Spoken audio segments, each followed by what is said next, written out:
During my divorce, my lawyer said, "Your husband's hiding assets offshore. We just can't prove it." I was about to lose everything when I remembered the business trips he thought I'd forgotten about. Sometimes the best evidence comes from the most unexpected places. I'm Emily, 36 years old, female. And I swear to God, when my divorce lawyer leaned back in her chair, sighed, and told me, "Your husband's hiding assets offshore. We just can't prove it," I felt my stomach drop like I'd stepped off a cliff. My husband, well, soon-to-be ex-husband, Mark, 38, always had this smug way of making me feel small. He's the kind of man who thrives in boardrooms and cocktail hours, the guy with the slick watch and the confident handshake, the one who makes you feel like you should be grateful just to orbit him. For years, I played my role: supportive wife, hostess, the woman who smoothed his rough edges while he climbed higher and higher.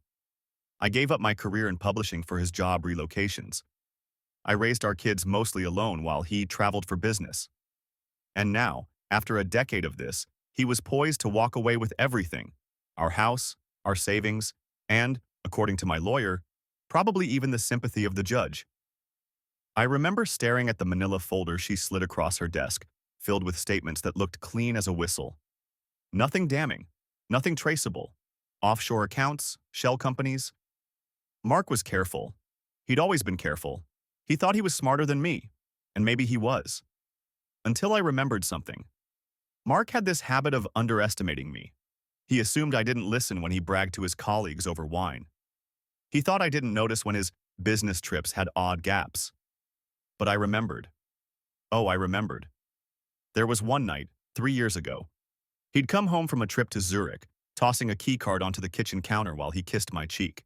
I remember because the keycard wasn't for a hotel chain he usually used. It was for some boutique hotel with a logo I'd never seen before. I asked about it casually, and he said, "Oh, just a one-night stay before the flight. Nothing special." Then he swept the card into the trash. I fished it out later, tucked it into a cookbook. He never knew. And then there was another time, Singapore. He came back with a headache, muttering about time zones, and I found a crumpled receipt in his pants pocket. It wasn't for food or drinks. It was for a wire transfer. Thousands. Not in his name. At the time, I told myself to ignore it. I wanted my marriage to work and I wasn't ready to see the truth. But now, sitting in my lawyer's office about to lose everything, those memories burned back to life. Those business trips he thought I'd forgotten about. They might be my salvation. I didn't tell my lawyer right away. I just nodded, thanked her, and walked out gripping my bag so tightly my fingers ached. In the elevator, my reflection in the mirrored wall looked like a stranger, pale, trembling, but with a kind of fire in her eyes I hadn't seen in years. Mark thought he'd buried his secrets overseas. What he didn't realize was that I'd been quietly keeping little breadcrumbs all along. And if he thought I was going to let him strip me bare while he laughed his way to some offshore paradise, he was about to learn just how much I'd been paying attention. And maybe, just maybe, how much I'd changed.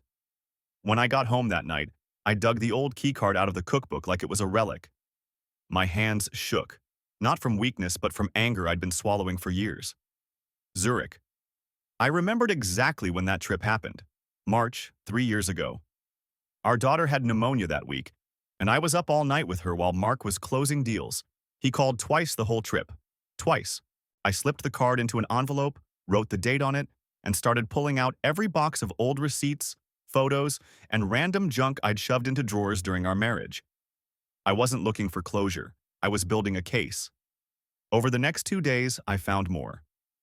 The crumpled Singapore wire transfer receipt, dated June 12th. A boarding pass from Dubai, even though he'd told me he was in London that week. A photo from his phone backup, him at a rooftop bar with a skyline I recognized from a travel blog captioned in German. Individually, they were nothing. But together, they told a story Mark didn't want told. I called my lawyer. What if I could prove he was in places he didn't claim to be? I asked. She was skeptical. Unless we can tie it directly to money being moved, it's circumstantial. Then let me find the tie, I said. And I meant it. That night, I confronted Mark. Not about the accounts, not about cheating, just casually, like I was curious. "Hey, remember that Zurich trip? What hotel was it again? He barely looked up from his phone. Hilton? Always Hilton. I wanted to laugh in his face. I had the boutique hotel keycard in my purse. That was when it hit me. He wasn't just hiding money. He was sloppy because he thought I was stupid. And when men like Mark think you're stupid, that's when they make mistakes. The real break came 2 weeks later. Mark got drunk at a dinner party. He was showing off, holding court like he always did. One of his colleagues teased him about those wild nights in Singapore. Mark laughed too loud, then caught my eye and immediately shut down. But it was too late. I had a location, a witness, and a timeline. That night, while he snored on the couch, I went through his briefcase. My hands were sweating, but I found it. A second passport. Not fake, real, but with different stamps than the one he showed for business. Zurich, Singapore, Dubai. The dates lined up exactly with the receipts I'd saved. I took photos of every page, slipped the passport back, and crawled into bed shaking. Not with fear, but with the electricity of knowing I finally had teeth. Mark thought he'd written me out of the script. What he didn't realize was that I'd just found the first page of his secret playbook. Don't forget to subscribe. I didn't tell Mark about the passport right away. Instead, I made an appointment with my lawyer the next morning. When I slid the photos across her desk, her eyes lit up. Emily, this is huge. If he's been using multiple passports and lying about travel, we can subpoena flight records, hotel bills, wire transfers. This isn't circumstantial anymore. It's a pattern. For the first time in months, I felt like I wasn't drowning. But Mark must have felt the shift. That night, he came home earlier than usual, all smiles, carrying takeout like he was the world's best husband. That alone was suspicious. We sat at the table, the kids upstairs. He kept pushing food toward me, cracking jokes, forcing conversation. Then his smile dropped. You've been talking to Laura too much. Laura was my lawyer. He said her name like it tasted sour. I froze mid-bite. She's my attorney, Mark. That's literally her job. He leaned across the table, eyes sharp. Be careful, Emily. You don't know what you're stirring up. There it was, the mask slipping. His voice was low but vibrating, like a live wire. He was scared, which meant I was on the right trail. The following week, the physical crack showed. He slammed doors harder. One night, I heard him downstairs at 2 a.m., rummaging through drawers. When I asked in the morning what he was looking for, he snapped, Nothing, go back to sleep. But his paranoia told me everything. He knew something was missing. He just didn't know what. I upped my game. I called in a favor from my cousin who worked for a travel agency. Using the passport numbers I'd photographed, she quietly pulled flight confirmations linked to both. Zurich, Singapore, Dubai, all matching my receipts. She emailed them to me with a single line. He's been busy. When I showed Laura, she grinned like a wolf. Emily, this is more than enough to drag him into court and force disclosures. That night, I walked into our bedroom and found Mark sitting on the edge of the bed, holding a photo album. It was open to a family vacation picture from years ago. Me, him, the kids, smiling on a beach. He looked up at me with this twisted half smile. You really think you're smarter than me? He said quietly. Then, without warning, he snapped the photo album shut so hard the frame on the nightstand rattled. The sound made my heart jump, but I didn't flinch. I just looked at him and said, I don't have to be smarter, Mark. I just have to be done being blind. His face went red. He stood, towering over me, fists clenched like he wanted to break something, or someone. Then, as quickly as the rage came, he stormed out of the room, slamming the door hard enough to make the walls shake. That was the first time I realized he might not just ruin me financially. If I kept digging, he might actually turn violent. But I also realized something else. Fear had kept me quiet for too long. Now it was his turn to be afraid. 2 days after the slammed door incident, I decided it was time to stop playing defense. I met Laura in her office, slid the stack of flight confirmations and receipts onto her desk, and said, Use them. All of it. She wasted no time. By the following week, subpoenas went out to the banks, the airlines, and even the boutique Zurich hotel. And then we got our break. The hotel responded first, confirming Mark had stayed there for 5 nights. 5. During the exact period he told the court he was in New York, meeting investors. Laura's face lit up when she read it. Emily, this is direct perjury. If he lies under oath again, we can bury him. We didn't wait. At the next divorce hearing, Mark strutted in with his expensive suit and smug smirk. He was used to being in control, to everyone taking his word as gospel. But Laura hit him with the hotel record in front of the judge. Mr. Carter, can you explain why you swore under oath that you were in New York during this period when, in fact, Zurich Hotel Adler confirms you stayed in their executive suite? The silence was electric. Mark blinked, mouth opening and closing. He stammered something about clerical mistakes, but the judge's eyebrow shot up, and then, like a fool, he lost his composure. He slammed his hand on the table so hard the bailiff flinched. "This is harassment," he shouted. The judge leaned forward, calm but sharp. "No, Mr. Carter. This is evidence, and if I find out you've been deliberately hiding assets, there will be consequences." For once, Mark didn't have a comeback. He just sat there, seething, face flushed red. When we left the courthouse, he caught up with me in the parking lot. His hand shot out, gripping my arm. "Where are you getting this? Who's feeding you this garbage?" I yanked free and said, "You are, Mark. You always have. You just never thought I was listening." His jaw clenched.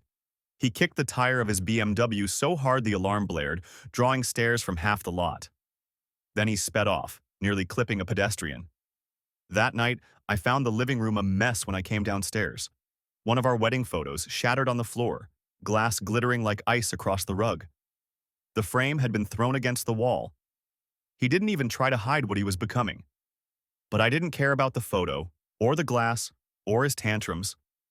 For the first time in years, I wasn't the one cleaning up his mess. Mark was unraveling, and I was the one pulling the thread. Don't forget to subscribe. Update. Wow, I did not expect my post to blow up like this. I spent half the night scrolling through your comments, and let me just say, I didn't realize how badly I needed strangers to remind me I'm not crazy. So, thank you. Some of you told me to burn it all down. Honestly, tempting. One guy wrote, "Buy a flamethrower and toast his passport collection." I laughed so hard I scared my dog. But no worries, I'm not torching evidence. I've got bigger plans. A few of you also DM'd me saying I should be careful because men like Mark get dangerous when they lose control. You're right. And you should know, it's already happening.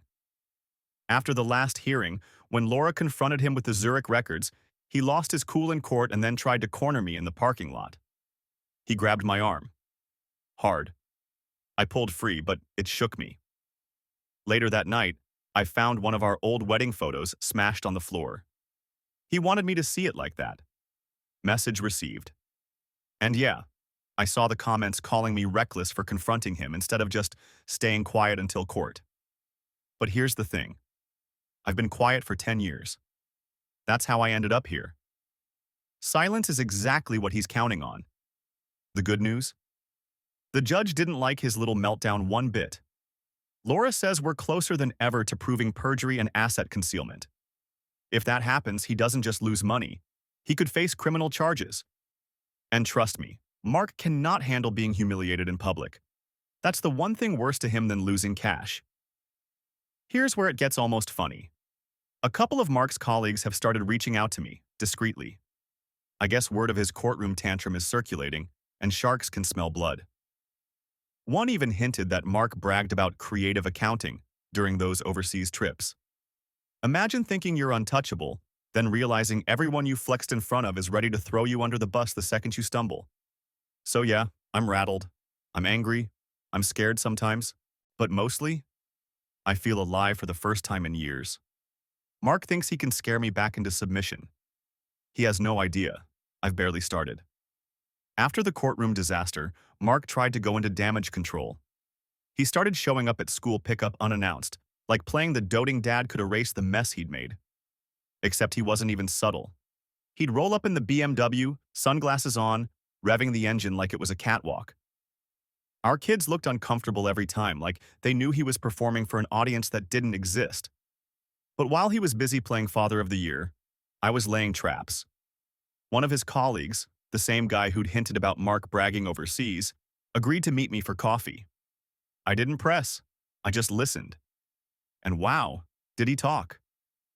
Turns out Mark had gotten drunk on a Singapore trip and boasted about funneling consulting fees through shell companies. The colleague laughed about it at the time, but now that Mark was imploding, he was happy to distance himself.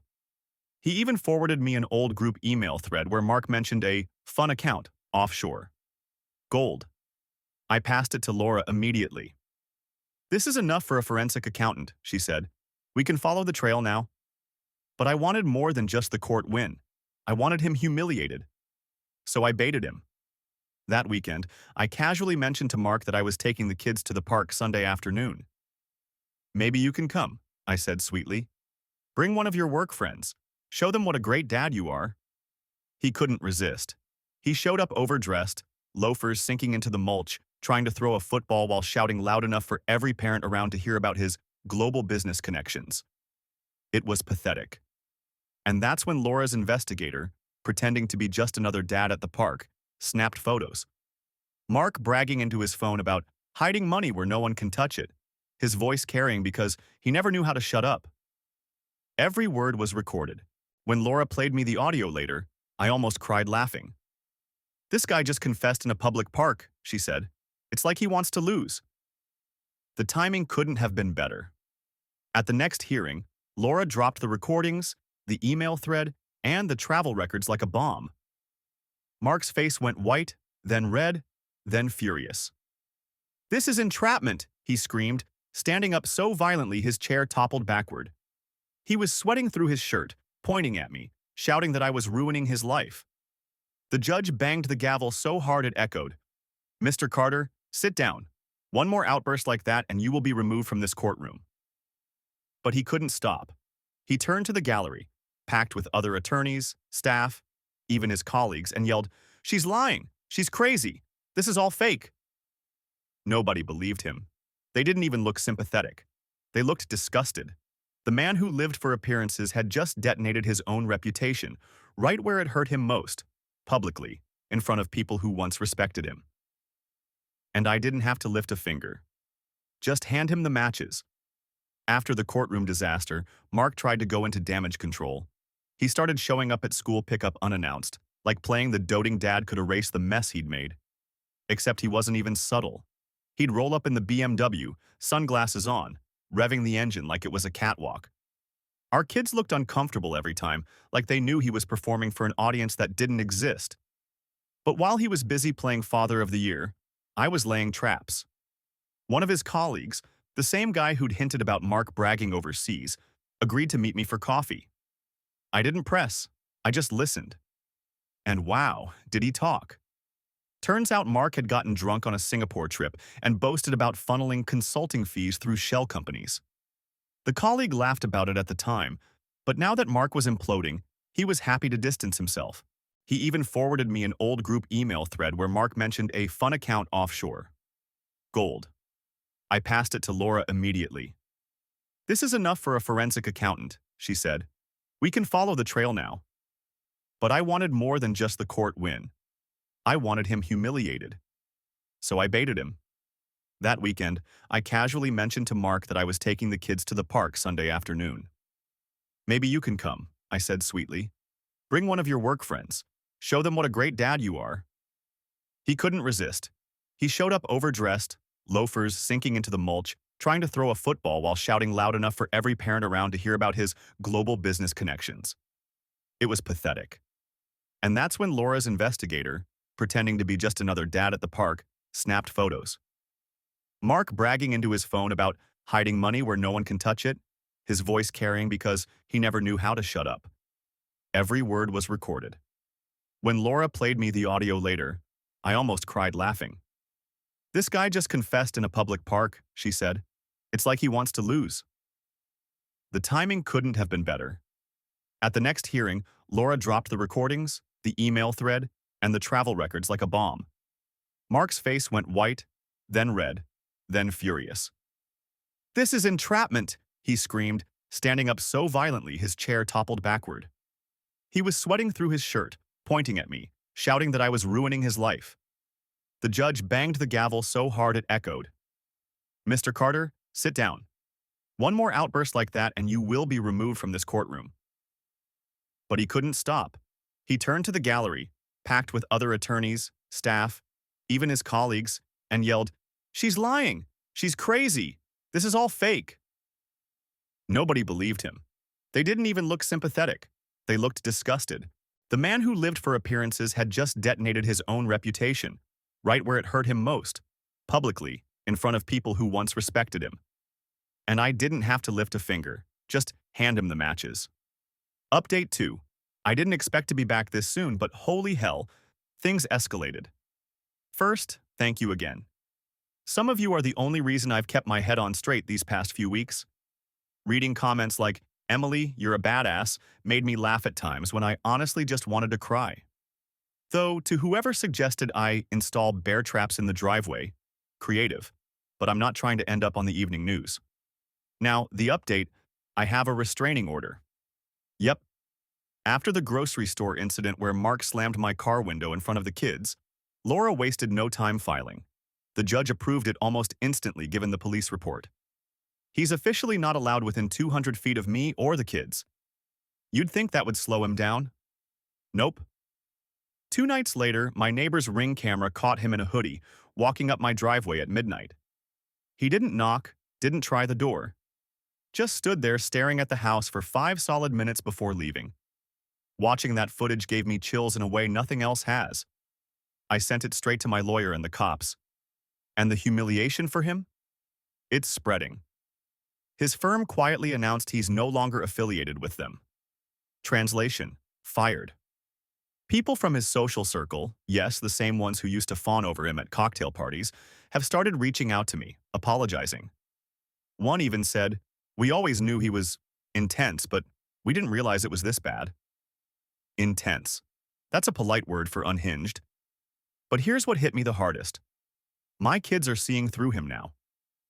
My daughter asked, "Why does Daddy yell so much if he says he loves us?" I didn't even have an answer. I just hugged her and thought, never again. Never again will I let him rewrite reality for them. A lot of you said after my first post that the best revenge is letting him destroy himself. And you were right.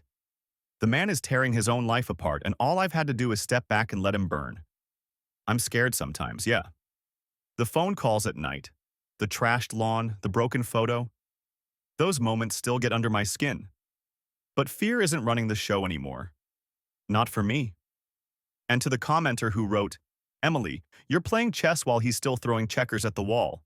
I screenshotted that one. Because that's exactly what this feels like. The difference now? He finally realizes he's losing. And I've barely finished my opening move. The restraining order didn't stop him. It just made him reckless. A week later, it all came to a head at our son's soccer game. I hadn't even wanted to go. I was scared Mark might try something, but I didn't want my kids to feel like their lives were on pause because of his chaos. So I showed up, sat on the bleachers with coffee, and tried to blend in with the other parents. Halfway through the game, I heard shouting behind me. Mark. He was storming across the field, ignoring the coach waving him off.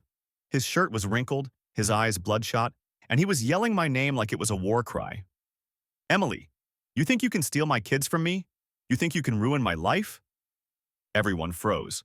Parents gasped. Kids stopped mid-play.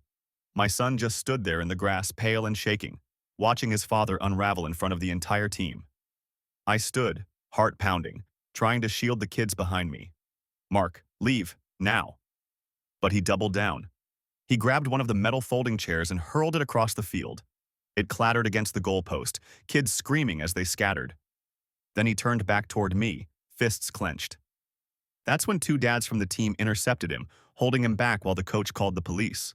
Mark thrashed, spit flying as he shouted, "She's a liar! She set me up! I'll destroy you, Emily, you hear me? I'll destroy you!" When the cops arrived, they didn't give him the usual slap on the wrist. They slammed him against the hood of the cruiser and cuffed him right there, in front of everyone. Parents filmed on their phones. Kids cried. My daughter clung to me, whispering, "Is Daddy going to jail?" I didn't sugarcoat it. "Yes, sweetheart. Daddy made bad choices and now he has to face them." It was over in minutes, but the damage was permanent. Mark's meltdown wasn't just a private embarrassment anymore. It was a public spectacle. By the next morning, videos of him screaming at a children's soccer game were all over local Facebook groups. His face, his name, his tirade. People who once shook his hand at galas were now calling him that psycho at the field. And the best part? Laura told me his outburst violated the restraining order in real time. Add that to the financial fraud evidence, and his legal team was circling the drain. She put it plainly. Emily, he just handed us full custody on a silver platter. For years, Mark thrived on control. Of me, of appearances, of every room he walked into. But now? He was nothing more than a viral clip of a red-faced man screaming at his own family in front of an entire town. And I didn't even have to touch him to make it happen. He did it all himself. The soccer game meltdown was the nail in his coffin. 2 weeks later, we had the final custody hearing. Mark shuffled in wearing the same suit he'd worn for years, only now it hung loose on him. Shoulders slumped, eyes dead. The confident man who used to command boardrooms looked like a ghost. Laura didn't waste time. She laid out everything. The Zurich hotel records. The Singapore wire transfer. The colleagues' emails about fun accounts. The recording from the park where Mark bragged about hiding money. And finally, the police report and video of him screaming at me and the kids at that soccer game. The judge didn't even deliberate long. Sole custody to me. Supervised visitation for him, contingent on anger management. Financial penalties for perjury. And because of the forensic accounting, half of his offshore money was frozen until further review. Mark tried to argue, but the judge shut him down cold. Mr. Carter, this is not a debate. This is the consequence of your actions. When the gavel came down, it felt like a decade's worth of chains snapped off my shoulders. Afterward, as we walked out, Mark tried one last shot. He leaned close, voice low so no one else could hear. You'll regret this. I'll make sure everyone knows you destroyed me. I didn't flinch.